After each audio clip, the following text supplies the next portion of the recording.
Hi, Taylor. Hi, how are you? Good. Oh man, I got stuff to do today. Oh my I God. like eat and wag my tail and how about another dog in my next life? I think it's necessary. I think so too because I've got stuff to do. Yep. And do I talk too fast? A little bit. Oh, okay. You do everything a little fast. Oh yeah, okay. I guess I do. Like I'll eat fast. Nom nom nom nom nom nom nom nom. Oh, I dropped it. I got it. Oh, good. Okay. So I came from Tennessee. Yeah, oh yeah. And I talk way too fast for Tennessee people. That's probably why they gave me away, because I talk too fast. And they talk too slow. So here I am.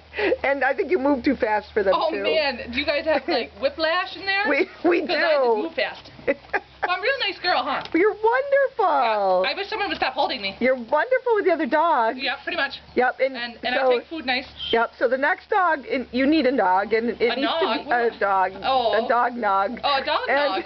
Is that like eggnog? Kind A of. dog nog. It needs I wonder to what that tastes like. kind of busy. Kind of a little bit. I love how your tail's between your legs and it's still wiggling. Well, the good thing is the tail.